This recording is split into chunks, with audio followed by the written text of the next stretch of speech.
My family uninvited me so I wouldn't embarrass the senator, not knowing he was the keynote speaker at my very own gala, and his face went white. The text came at 2:47 p.m.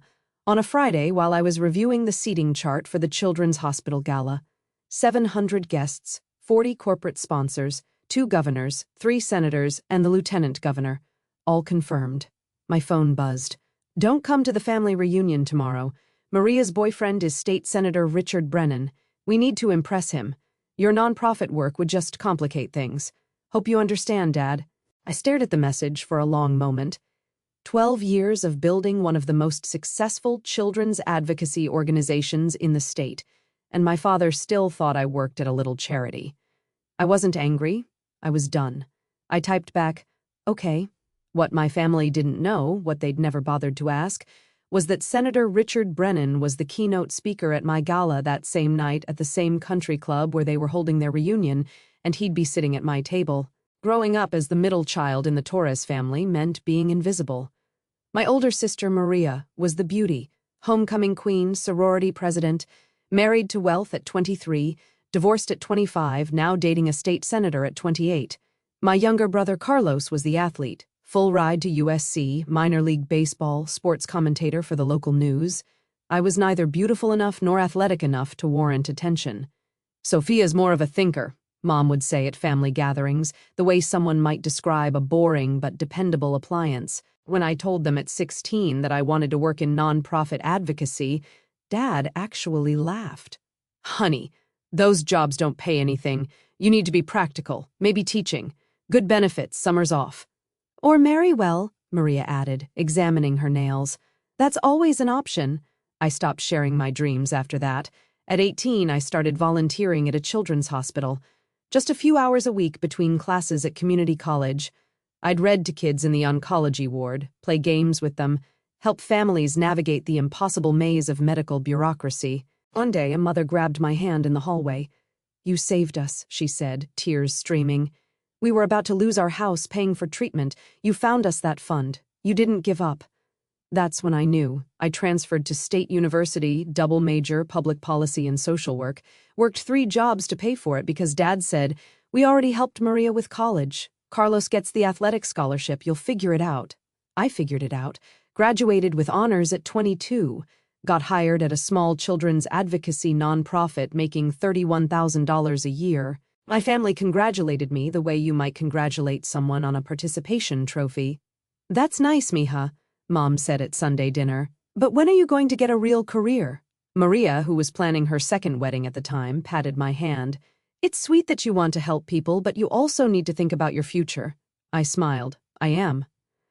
What they didn't see was the strategic plan I'd been developing, the gaps in children's healthcare advocacy in our state, the funding opportunities nobody was pursuing, the policy changes that could save thousands of families from bankruptcy while their kids fought for their lives. At 23, I founded my own organization, Children's Healthcare Advocacy Network, CHAN, started with a $50,000 grant I'd written myself, working midnight to 4 a.m., for 6 weeks straight while maintaining my day job. I lived in a studio apartment, drove a 12-year-old Honda, ate ramen 4 nights a week, reinvested everything. My family never asked about it. At Sunday dinners, they talked about Maria's new boyfriend, a lawyer who drove a Porsche. They discussed Carlos's rising profile as a sports commentator. When conversation turned to me, it was always the same. "Still at that children's charity? That's nice, very nice." By 25, Chan had 15 employees and a $2.3 million operating budget. We'd helped 847 families navigate medical debt. We'd changed 3 state policies around pediatric care coverage. We'd built partnerships with every major hospital in the state. I moved to a better apartment but kept it modest. Still drove the Honda. The only luxury was my wardrobe. I'd learned that looking successful helped secure donors, high-quality suits, professional styling, the appearance of someone who ran a serious operation. Because I did. At Sunday dinner, Maria noticed my new suit. "Finally shopping somewhere nice. Did you get a raise at the charity?" "Something like that," I said. "Good for you," Dad added, barely looking up from his phone. "Maybe you can finally afford to buy a house." What he didn't know, I'd just purchased a modest townhouse. No mortgage, But I didn't mention it. What was the point? By 27%, Chan's budget was $8.7 million.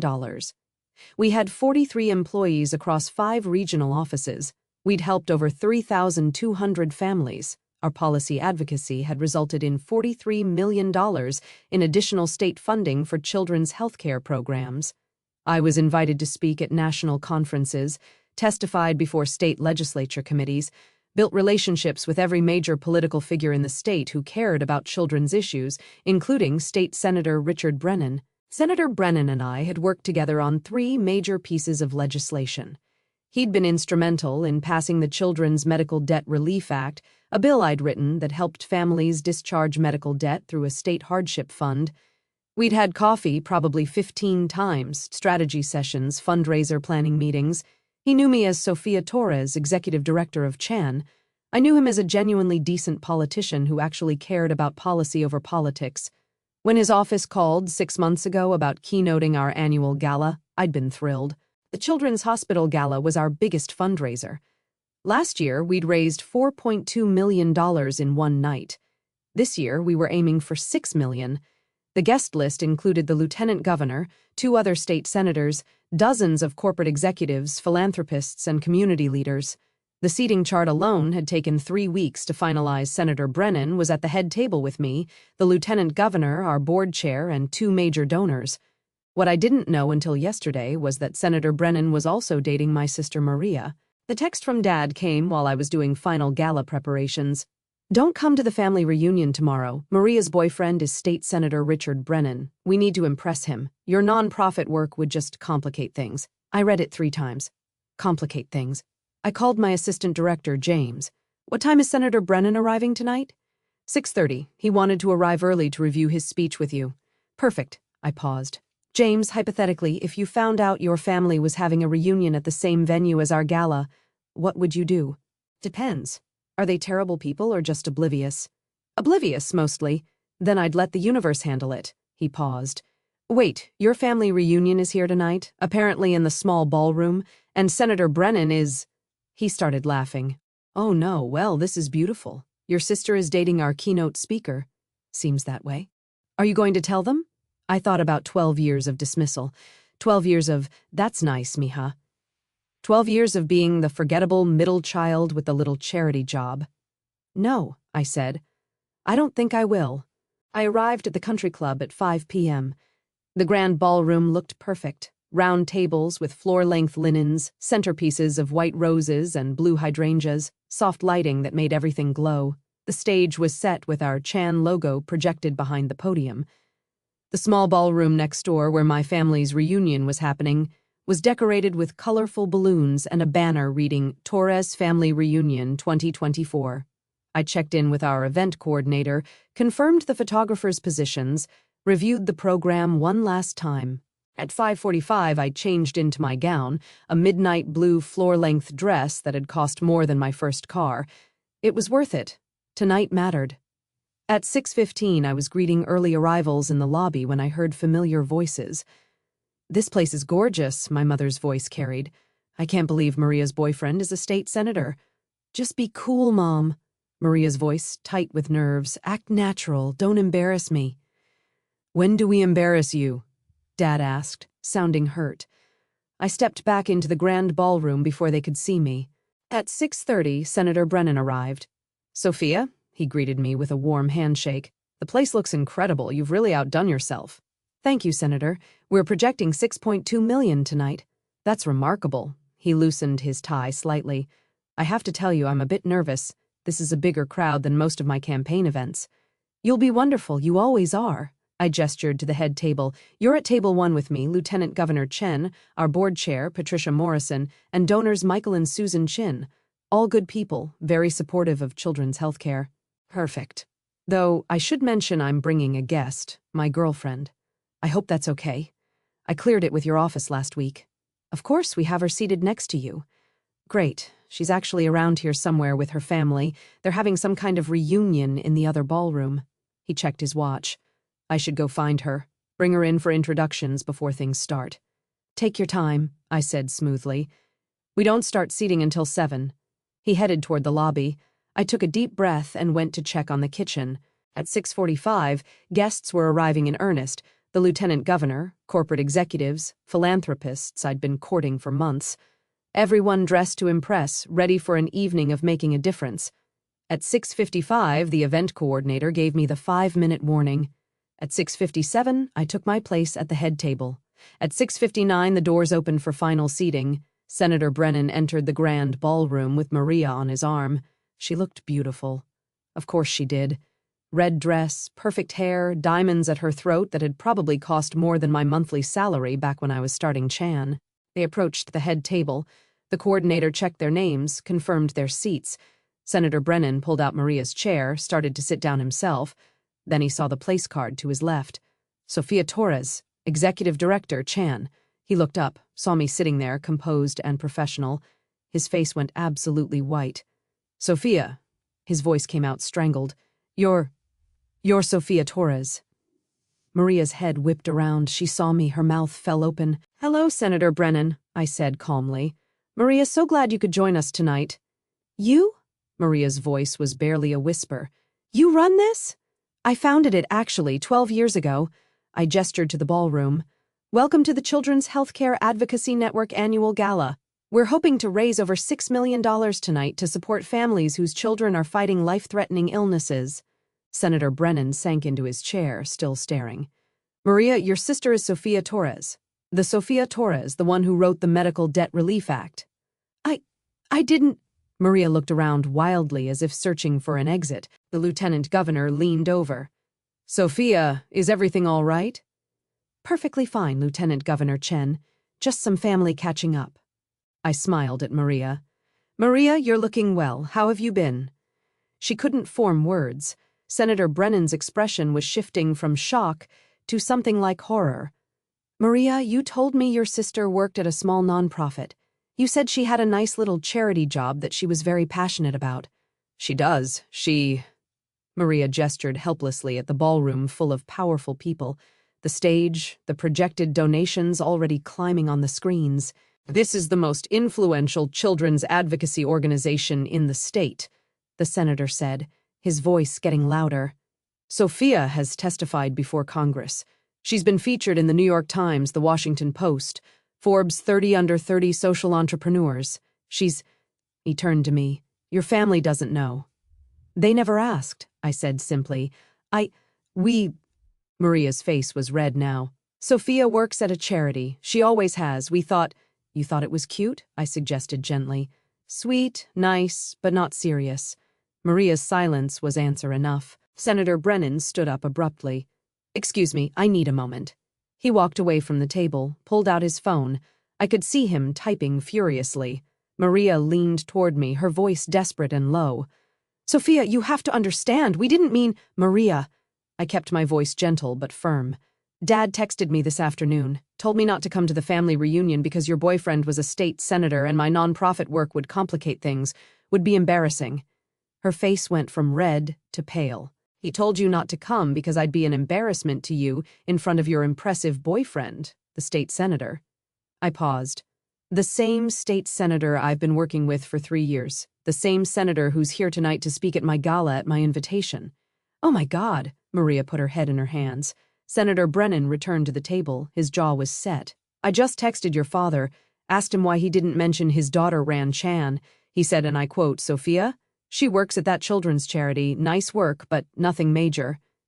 The whole head table was silent now, listening.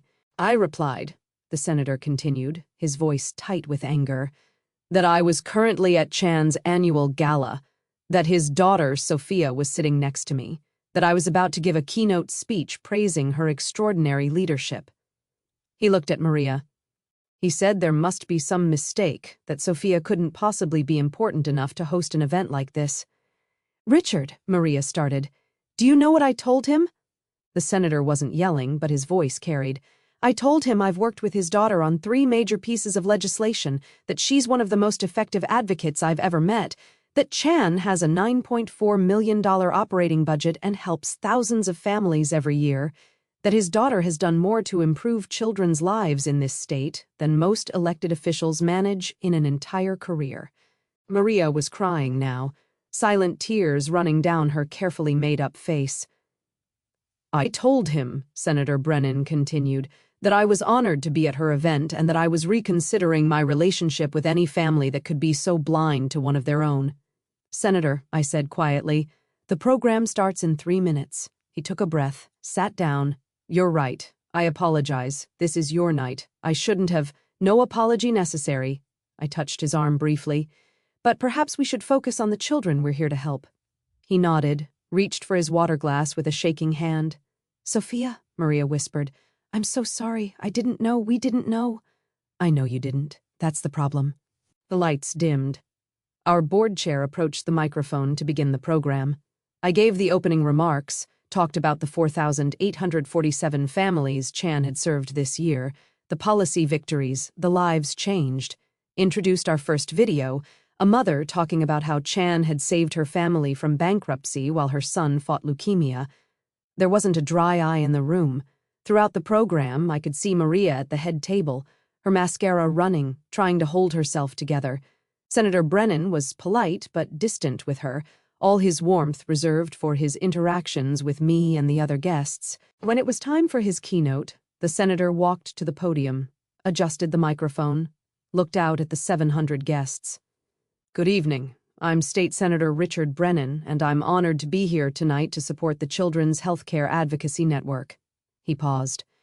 "But I have to tell you, I almost didn't understand the significance of this moment." He gestured to me at the head table. "Sophia Torres founded Chan 12 years ago with a $50,000 grant and a vision that every child deserves access to quality health care regardless of their family's financial situation. A vision that medical debt shouldn't destroy families already facing the unthinkable." The audience applauded. In the past 12 years, Sophia has built an organization that has helped nearly 5,000 families. She's changed state policy. She's testified before legislative committees, including mine, with such clarity and passion that even the most cynical politicians couldn't help but be moved. He looked directly at me. "Sophia Torres is the reason we passed the Children's Medical Debt Relief Act.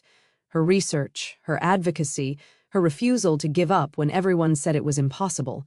Because of her work, 3,200 families this year alone were able to discharge medical debt and start rebuilding their lives." More applause. I kept my expression neutral, professional. "But here's what struck me tonight," the senator continued.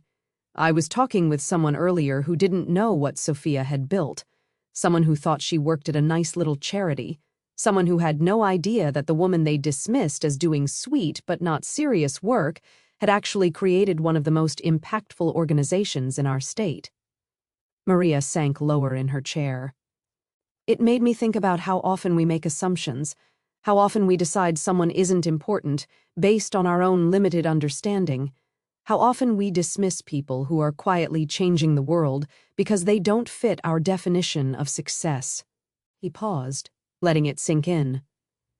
"Sophia Torres doesn't seek headlines. She seeks results. She doesn't build a personal brand. She builds systems that save lives. She doesn't need anyone to recognize her accomplishments. But we should, because the quiet heroes, the ones doing the work without demanding applause, those are the people who actually change the world." The applause was thunderous. "So tonight, as we raise money for Chan's extraordinary work, I want to challenge everyone in this room. Who are you dismissing? Who have you decided isn't worth your attention? Who have you labeled as nice but not serious? Because I promise you, some of those people are doing the most important work you'll never notice." He looked at Maria again, then back to the audience. "Don't make the mistake I almost made. Don't let brilliant people labor in obscurity because you were too proud to ask them about their work. Don't assume that quiet means inconsequential." He raised his glass. "To Sophia Torres, and to everyone doing vital work without asking for recognition, may we have the wisdom to see you, the grace to celebrate you, and the humility to learn from you." The entire ballroom stood, 700 people giving a standing ovation. I stood too, nodding my thanks, maintaining my composure even as my heart raced. The senator returned to the table, sat down next to Maria, who was openly sobbing now. "I'm sorry," he said quietly to her, "but I can't be with someone who treats family that way. who dismisses her own sister's accomplishments because they don't look like success in a form she recognizes. "Richard, please. I'll have my assistant send your things to your apartment." He stood. "Enjoy the rest of the evening." He moved to the empty seat on my other side. Maria fled the ballroom. During the silent auction portion of the evening, my phone exploded with messages. "Dad, Sophia, we need to talk, now. Mom, how could you not tell us? Carlos, sis, what the hell, you run that organization? Aunt Teresa, your father just told me. I'm so proud of you. Why didn't you say anything? Cousin Miguel, you're Sofia Torres, the Sofia Torres? I literally cited your work in my master's thesis." I turned my phone face down and focused on my guests. The lieutenant governor approached during cocktail hour. "Sophia, that was quite a moment with Senator Brennan. Is everything all right?" "Family dynamics, Lieutenant Governor. Nothing that should concern you." She smiled knowingly. "I understand family dynamics. Mine thought I was playing politics for 15 years. Then I got elected to statewide office and suddenly they all had opinions about my policy positions." She sipped her wine. "The people who don't ask don't deserve to know. You don't owe them your story just because you share DNA. Thank you for that. Besides," she continued, "your work speaks for itself. I've been reviewing the budget proposal Chan submitted for next year's state funding. Brilliant work. Let's schedule a meeting next week to discuss it." "I'd be honored, Lieutenant Governor." By the end of the evening, we'd raised $6.8 million, $700,000 more than our goal. Senator Brennan found me as guests were leaving. "Sophia, I apologize for the scene. That wasn't professional." "Senator, you spoke from the heart about something you believe in. That's exactly what we needed tonight." "Your sister and I are done. I can't—" He shook his head.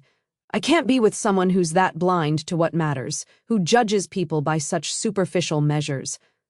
"I appreciate that, but you don't need to explain your personal decisions to me. I want you to know your work matters. You matter. And I'm sorry your family couldn't see that."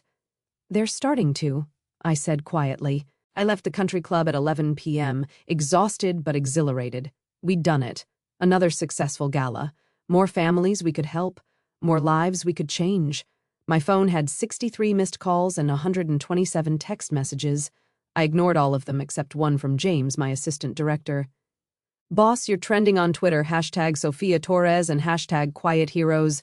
The senator's speech went viral, 4.2 million views." I pulled up Twitter. The clip was everywhere. Comments flooded in.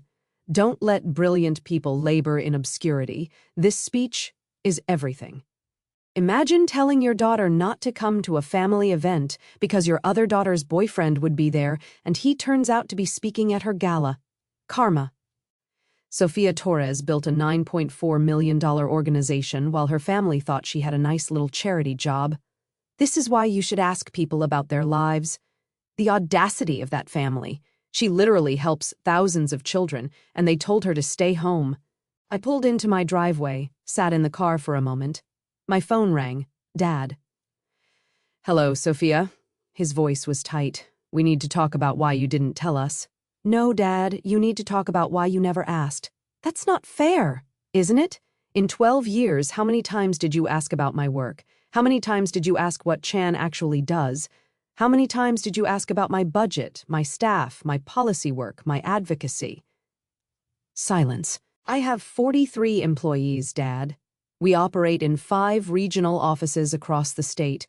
We've changed 6 major state policies. We've helped 4,847 families in the last year alone. We have partnerships with every major hospital system in the state. I've testified before Congress twice." You testified before Congress?" 3 years ago and again last year. It was in the Washington Post. The New York Times did a profile on me for their People Who Matter series. Forbes named me to their 30 under 30 list when I was 26. We didn't see. You didn't look. There's a difference." I let out a breath. "You texted me this afternoon and told me not to come to the family reunion because my work would embarrass you in front of Maria's boyfriend. Do you understand how that felt?" "We didn't mean—" "You meant exactly what you said. You were embarrassed by me, by my little charity job, by the daughter who wasn't glamorous like Maria or successful like Carlos, the daughter who was just there. Sophia, that's not true. Then tell me 3 things about my life that you learned by asking, not by accident. 3 things you know because you cared enough to ask. The silence stretched for 30 seconds, 45, a minute. That's what I thought, I said gently. Dad, I don't need you to suddenly be proud of me because the senator gave a speech and Twitter is paying attention. I needed you to be interested in me when it was just me doing work I believed in, building something that mattered. I'm sorry, his voice cracked. Miha, I'm so sorry, we failed you. Yes, you did. But Dad, I succeeded anyway. I built something beautiful. I changed lives. I did it without your support, without your interest, without your belief. And I'm proud of that. Can we fix this? I don't know yet, maybe. But not tonight, not because you're embarrassed that you didn't know, not because it's awkward that Senator Brennan dumped Maria over this. When you're ready to know me, Sophia the person, not the unexpectedly successful daughter, then we can talk. How will I know when I'm ready? You won't. I will. I paused. But here's a start. Read Chan's annual report. It's on our website. Read about what we actually do. Then, if you're genuinely interested, we can have coffee and talk about it. Not to apologize, not to make yourself feel better, just to learn about something I've spent 12 years building. I'll read it tonight. We'll see. I hung up. The next morning, Maria called. I let it ring 4 times before answering. Hello, Sophia. She was crying. Richard broke up with me. He said he can't be with someone who treats her family the way I treated you. I'm sorry you're hurting. Are you? Because it feels like you orchestrated this whole thing to humiliate me. I laughed, no humor in it. Maria, I didn't orchestrate anything. I ran my annual gala, which I've been planning for 11 months. Senator Brennan was our keynote speaker, which his office confirmed 6 months ago. You dating him was pure coincidence. You being at my event was pure coincidence. But you knew he'd be there. Of course I knew. It's my event. What I didn't know was that he was your boyfriend until Dad texted me yesterday telling me to stay away so I wouldn't embarrass you. She was quiet for a moment. I didn't know you'd built something this big. You never asked. In 12 years, Maria, you never once asked what Chan was, what we do, how we're funded, how many people we employ. You just assumed it was a cute little charity where I answered phones and felt good about myself. I didn't think. That's the problem. You didn't think. You made assumptions and never questioned them. And when those assumptions were challenged in the most public way possible, you blamed me for not correcting you earlier. That's not fair. Maria, you told Dad to uninvite me to the family reunion because my job would embarrass you. You told Richard I worked at a nice little charity. You've spent 12 years treating me like the disappointing sister who never amounted to anything. Don't ask me to feel guilty because your assumptions were wrong, she sobbed. I lost him because of this. No, you lost him because of who you are. Because when confronted with your sister's actual accomplishments, you didn't feel pride or joy. You felt embarrassed that you'd gotten it wrong. Richard saw that, and he made his choice. So you're just going to let my relationship die? Maria, it's not my job to save your relationships. It's not my job to make you look good. It's not my job to hide my accomplishments so you feel better about dismissing them. I softened slightly. But it is my job to tell you the truth. You have a choice. You can be angry at me for succeeding quietly, or you can examine why you needed to diminish me to feel secure in your own success. I never. You did. Every time you called it my little charity, every time you changed the subject when I tried to share my work, every time you introduced me as my sister who works at a nonprofit, with that particular tone that said, "Isn't that sweet but pointless?" Silence. I'm going into therapy, she finally said. Richard's breakup made me realize I don't like who I've become. That's good, Maria, really. Can we have coffee after I've done some work on myself? I thought about it. In a few months, maybe. When you're doing therapy for yourself, not to fix things with me or win Richard back. When you're ready to meet me as an equal, not as the sister you need to feel superior to. Okay, she whispered. Okay. 3 weeks later, Dad called. Sophia, I read the annual report, all of it. Then I read the articles about you, the Forbes profile, the Washington Post piece, the congressional testimony transcripts, And I understand now why you're angry, why you've kept your distance. He paused. I also understand that I don't know you at all. The woman in those articles, the Sophia who talks about policy and advocacy and systematic change, I don't know her. No, you don't. I'd like to, if you'd let me. What changed, Dad? Because 3 weeks ago you told me to stay home so I wouldn't embarrass the family. I watched Senator Brennan's speech, the full version, not just the clip. And when he talked about dismissing people who are quietly changing the world, his voice caught. I saw myself. I saw what I'd done to you, what we'd all done. That's a start. Can we meet? Just you and me. No agenda, no apologies, just coffee and conversation. I thought about the foundation, about the young entrepreneurs I funded who'd been dismissed by their families, about the letter I sent each one. Build something that matters. Make them look. They'd all looked now. 1 hour, I said. Next Sunday, the coffee shop on 5th Street. Thank you, Mija. Don't thank me yet, Dad. This is going to be uncomfortable for both of us. I know, but you're worth being uncomfortable for. Sunday morning, I arrived early, ordered my usual oat milk, sat by the window. Dad arrived exactly on time, looked older, somehow more uncertain. We sat down. Thank you for meeting me, he said. Tell me something, I replied. And be honest. When did you realize you didn't know me? He was quiet for a long moment. When I called Chan's office to verify the annual report was real, your receptionist answered, Children's Healthcare Advocacy Network. How may I help you? I asked to speak to Sophia Torres. She said, May I ask what this is regarding? I said, I'm her father. There was this pause. Then she said very carefully, Ms. Torres speaks very highly of her work with families. I'm sure she'd be happy to discuss Chan's mission with you. Sandra is very professional. She didn't know who I was. Sophia, your own receptionist didn't know you had a father. Because you'd never mentioned me. Never brought us to your office. Never talked about us at work. Never included us in your life in any way. You never asked to be included. I know. He looked down at his coffee. But it still hurt, realizing my daughter had built this entire life, this entire world-changing organization, and I wasn't part of it, wasn't even a footnote. How do you think I felt at every family dinner where you celebrated Maria's promotions and Carlos's TV appearances and asked me if I needed help paying my bills? I thought I was being helpful, supportive. You were being dismissive. There's a difference. I leaned back. Dad, I bought my townhouse with cash 4 years ago. I make $185,000 a year, which I know because it's public record for nonprofit executives. I have a retirement account worth $420,000. I've been financially stable for 7 years, and you were still asking if I needed money for rent. His face crumpled. Because I never asked what you actually made, what your life actually looked like. I just assumed. You assumed I was failing because my success didn't look like Maria's designer clothes and Carlos's public profile. You assumed quiet meant unsuccessful. Senator Brennan called that out in his speech about quiet heroes. He did. He also called me Dad. I met his eyes. Last week, told me that if I didn't fix my relationship with you, I'd regret it for the rest of my life. That you were one of the most extraordinary people he'd ever worked with. And I was blind not to see it.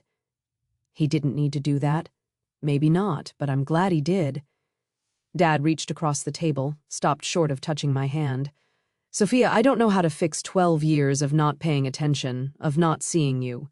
But I want to learn. I want to know the woman who built Chan, who changes policies and saves families and testifies before Congress. That's not all I am, Dad.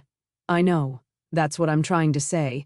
I don't know what else you are, what you love, what you read, what you dream about, who your friends are, what makes you laugh.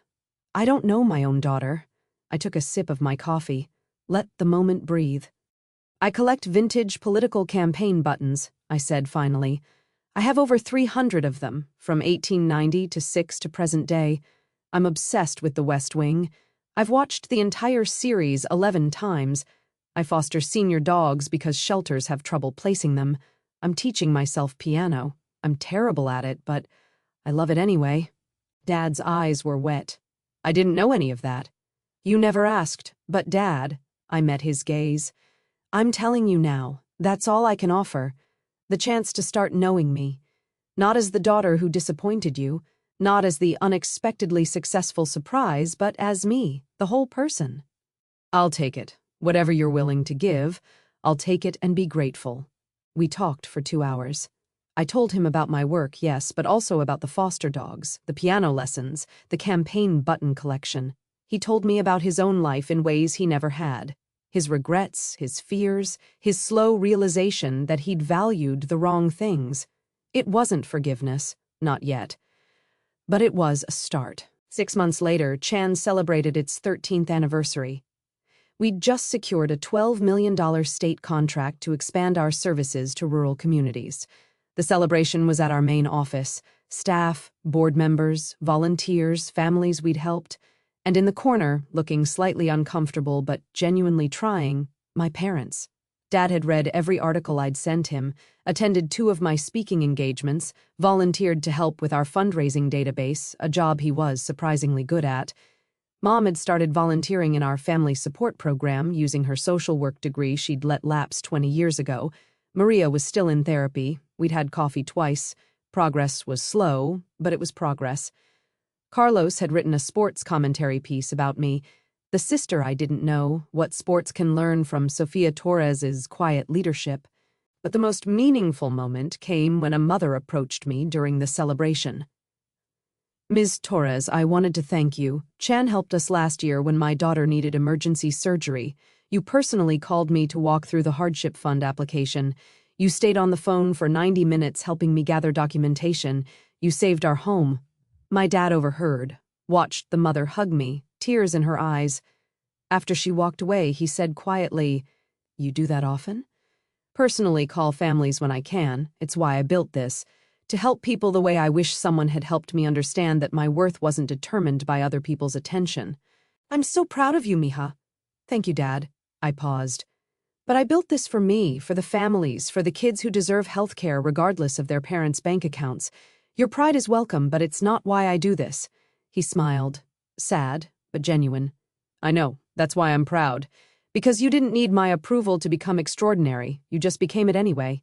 A year after the gala, Senator Brennan and I were having coffee to discuss new legislation. I saw Maria posted engagement photos, he said carefully, to that tech entrepreneur, Timothy something. Timothy Chen. He's good for her, calls her on her nonsense, makes her laugh, doesn't care about her Instagram aesthetic. You've met him? 3 times. He's genuine. And he asked me 30 questions about my work before he asked me a single question about Maria. That's how I knew he was different. The senator smiled. And how are things with your family? Better. Slow but better. Dad volunteers at Chan now. Mom runs a support group for parents navigating medical crisis. Carlos did a whole segment on invisible success inspired by our story. And Maria, still in therapy, still trying. We have lunch monthly. Last time she brought me a vintage Mac Kinley campaign button for my collection. She'd been looking for 3 months. That's growth. It is. I sipped my coffee. But you know what the best part is? I don't need their validation anymore. It's nice when they show interest. But Chan succeeds whether they notice or not. Families get help whether my parents are proud or not. I built something that matters, and that matters more than their belated recognition. Don't let brilliant people labor in obscurity, he quoted his own speech. I still get emails about that. People sharing their stories of being dismissed, underestimated, told their work didn't matter. Good. They should share those stories, because somewhere someone needs to hear that quiet doesn't mean unsuccessful, that doing meaningful work is more important than getting credit for it. He raised his coffee cup. To quiet heroes. I clinked my cup against his. To doing the work that matters, whether anyone's watching or not. Because at the end of the day, that was the real victory. Not the senator's viral speech, not my family's belated recognition, not Maria's boyfriend breaking up with her at my gala. The real victory was the 4,847 families we'd helped last year, the policies we'd changed, the children who got the medical care they needed, the parents who didn't lose their homes to medical debt. I'd built something that mattered while everyone thought I was just working at a nice little charity, and I'd do it all over again.